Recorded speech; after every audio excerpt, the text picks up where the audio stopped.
चलो साथियों, अब हम बात करते हैं अपने चंद्रगुप्त मौर्य की।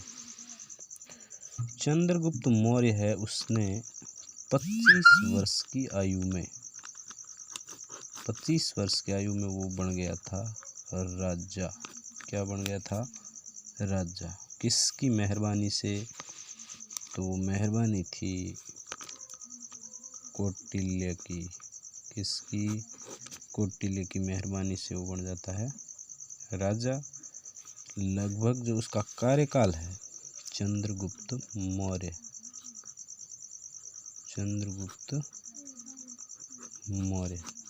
इसका जो कार्यकाल कह लो वो है 298 ईसा पूर्व, यानी आपका लगभग 322 से 298 ईसा तक। उसके बाद क्या होता है,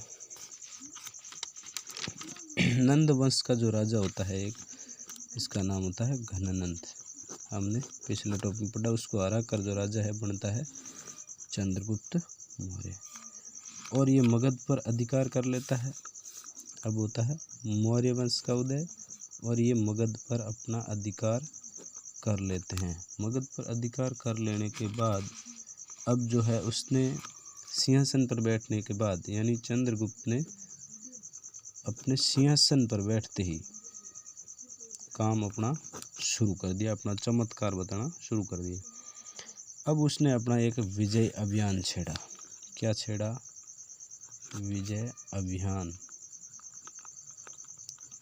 विजय अभियान से वो पूरे भारत को जीतना चाहता था, और ऐसा उसने किया भी। लड़ा सब राजाओं से, सब साम्राज्यों को जीता, सब महाजनपदों को जीता, और उसने मगध साम्राज्य को फैलाया, और उसने पूरे संपूर्ण भारत पर अपना अधिकार कर लिया, संपूर्ण भारत। और उस वक्त भारत है वो बहुत बड़ा था, जो वर्तमान में मैंने एक नक्शे में आपको पहले ही बता रखा है। अफगानिस्तान, पाकिस्तान, और यहाँ पर जो बांग्लादेश का आएगा वो भी सब पूरा भारत का ही ये हिस्सा हुआ करता था उस वक्त। चलो फिर आगे की बात करते हैं। उसकी एक लड़ाई होती है, यानी पूरे भारत पर तो अधिकार कर ही लेता है। उसके बाद 305 ईसा पूर्व 305 ईसा पूर्व में उसका जो पाला है वो पड़ता है। उस वक्त एक राज्य हुआ करता था यूनान, जहाँ से भारत का जो है व्यापारी रिश्ता था या दोस्ती थी, वो थी सिर्फ व्यापार के नाम पर। तो वहाँ का एक राजा था, या आप शासक कह सकते हैं, जिसका नाम था आपके सिल्यूकस। वो भारत पर करना चाहता था अधिकार।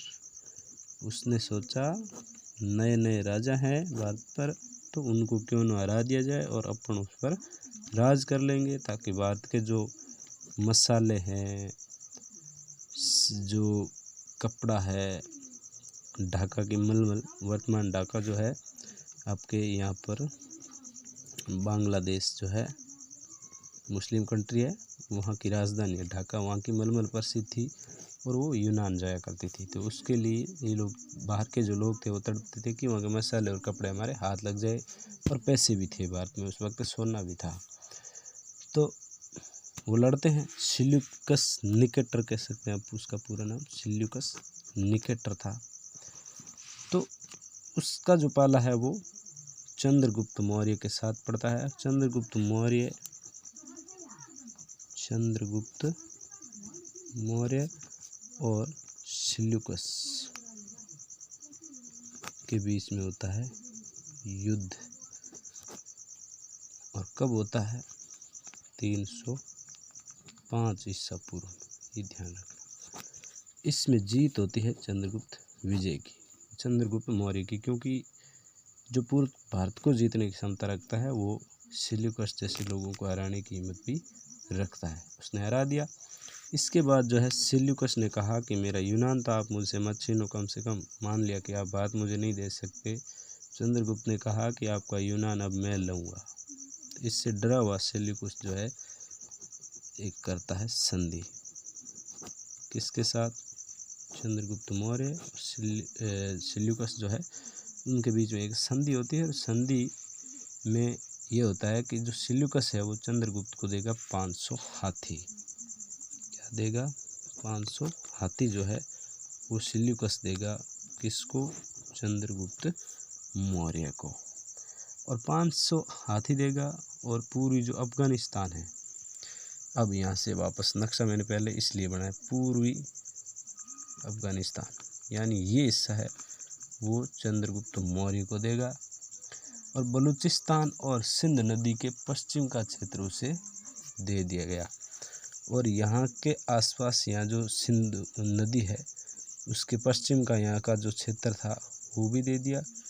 और पाकिस्तान का ही हिस्सा है बलूचिस्तान जो अफगानिस्तान से लगकर यहाँ तक ये फैला हुआ है, यहाँ है आपका बलूचिस्तान। ये भी जो है किसको दे दिया गया? चंद्रगुप्त मौर्य को दे दिया गया। और इसी के साथ सेल्यूकस की एक पुत्री थी, सेल्यूकस जिसकी पुत्री थी, और उसका जो है विवाह यानी उसकी जो शादी है वो चंद्रगुप्त के साथ कर दी जाती है। चंद्रगुप्त है अब बन जाता है सेल्यूकस का जमाई राजा। अभी बनाना तो नहीं चाहता था लेकिन इसकी मजबूरी थी क्योंकि ये हार चुका था और इसने जो है संधि के रूप में जो है 500 हाथी दे दिए, अफगानिस्तान का पूर्वी हिस्सा दे दिया, बलूचिस्तान को दे दिया, अपनी बेटी को भी दे दिया। और उसने एक राजदूत था उसको भी चंद्रगुप्त के दरबार में भेजा जिसका नाम है मेगस्थनीज। नाम आपने कई बार सुना होगा, मेगस्थनीज जो एक राजदूत था जिसको कहाँ छोड़ दिया? चंद्रगुप्त के दरबार। राजदूत का मतलब होता है राजा का दूत, जो चंद्रगुप्त के दरबार में जो बातें होती थी वो सेल्यूकस तक पहुंचाता था कि कहीं गड़बड़ तो नहीं हो रही है, हमारे खिलाफ संधि का पालन किया जा रहा है या नहीं किया जा रहा, इसके लिए छोड़ा गया था। इसके बाद जो है ये तो बात गई। फिर जो है चंद्रगुप्त मौर्य, उसका जो शासन है या फिर आप कह सकते हैं जो साम्राज्य है वो संपूर्ण भारत पर हो जाता है। और उसके जो राज्य है वो कहाँ तक फैलते हैं? देखो धीरे धीरे अफगानिस्तान में ही है एक आपका क्षेत्र जिसका नाम है काबुल। काबुल, हेरात, कंधार, ये सब है वर्तमान अफगानिस्तान में ही पड़ते हैं। ये क्षेत्र भी इसके क्षेत्र में आ चुके थे, चंद्रगुप्त मौर्य के क्षेत्र में आ चुके थे।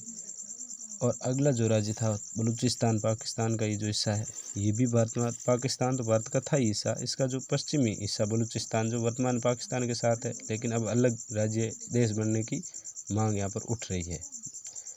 तो ये भी जो है भारत का हिस्सा था यानी चंद्रगुप्त मौर्य का हिस्सा ही था।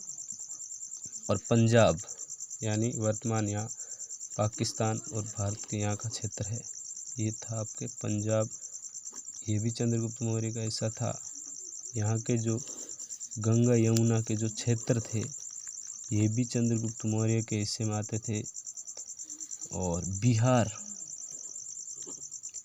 यहाँ पर है बिहार, ये भी चंद्रगुप्त मौर्य का हिस्सा था, उसके साम्राज्य का हिस्सा था। बंगाल यानी बांग्लादेश और भारत का एक राज्य है पश्चिम बंगाल। बंगाल और भारत का जो है एक राज्य है पश्चिम बंगाल वर्तमान में, ये क्षेत्र भी है वो चंद्रगुप्त मौर्य के थे। और इसके बाद जो है गुजरात, ये प्रदेश भी उसके शासन में था। और विंध्य यानी आपके देखा जाए तो यूपी और एमपी के बीच का यहाँ का जो आसपास का क्षेत्र था, यहाँ मान सकते हैं आप, तो ये भी जो है चंद्रगुप्त मौर्य के हिस्से में ही आता था। अब बात रही यहाँ से नीचे दक्षिण भारत की। दक्षिण भारत की अगर बात करें दक्षिण भारत की अगर बात करें तो यहाँ अगर जो है चंद्रगुप्त मौर्य है उसका शासन था या नहीं था, मानते हैं कुछ जो ग्रंथ है, जैसे दक्षिण में एक तमिलनाडु या तमिल भाषा में लिखा गया एक ग्रंथ है, तमिल में 2 ग्रंथ है। एक तो आपका है ऐनानूरू पहला ग्रंथ, और जो दूसरा ग्रंथ है वो है मुर्नानूरू, ऐनानूरू और मुर्नानूरू। इन 2 तमिल भाषा में लिखे गए ग्रंथ है। इनमें जो है चंद्रगुप्त मौर्य के आक्रमण लिखे हुए हैं कि यहाँ पर जो है चंद्रगुप्त मौर्य ने आक्रमण की थी, ऐसा इस किताबों में लिखा गया है। ये ग्रंथ जो है दक्षिण भारत के ग्रंथ है, तमिल भाषा में लिखे। तो इससे पता चलता है कि चंद्रगुप्त यहाँ आया जरूर था, उसने यहाँ पर आक्रमण जरूर किया था। वहाँ उसका राज्य था या नहीं था, ऐसा अभी पक्का पता नहीं। तो ऐसा जो है वो दक्षिण भारत में अभी प्रमाण नहीं कि उसका जो है यहाँ पर शासन था या चंद्रगुप्त मौर्य का नहीं था। लेकिन हो सकता है उसने यहाँ पर अगर आक्रमण किए हैं तो उनका राज्य अवश्य था, क्योंकि दक्षिण भारत में तो इतने राजा बड़े थे नहीं, महान नहीं थे जो चंद्रगुप्त को हरा सके, क्योंकि चंद्रगुप्त का राज्य जो है साम्राज्य इतना बड़ा था। इतने बड़े साम्राज्य का जो है राजा है उसको इतना क्षेत्र जीतने में मुझे नहीं लगता कि समस्या आई होगी, और उसने किया होगा। क्योंकि वृद्धावस्था यानी बुढ़ापा जो है चंद्रगुप्त मौर्य का वो दक्षिण भारत में ही गुजरा था। उसने एक सन्यासी था जिसका नाम था भद्रबाहु, उससे जो है शिक्षाली,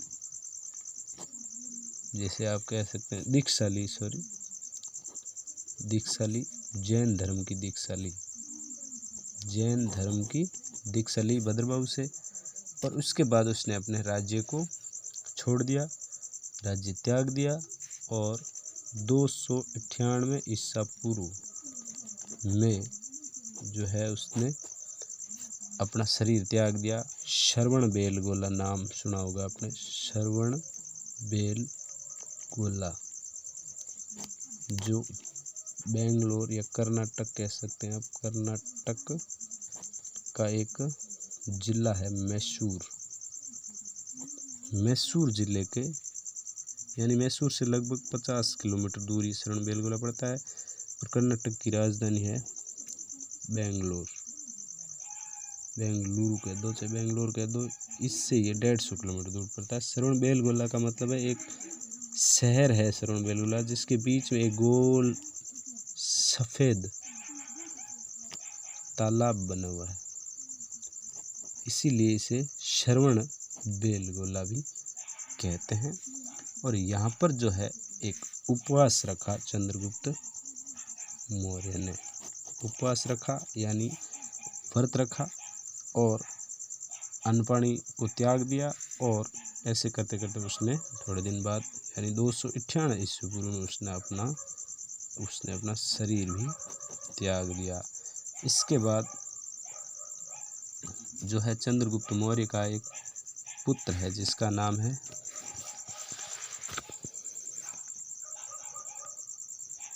बिंदुसार। उसके बाद बिंदुसार आता है जिसका राज्य 98 ईसा पूर्व से 272 ईसा पूर्व है। ये इसका कार्यकाल है, जिसको हम आगे वाले पार्ट में पढ़ेंगे। धन्यवाद दोस्तों, कैसा लगा वीडियो ज़रूर बताएं।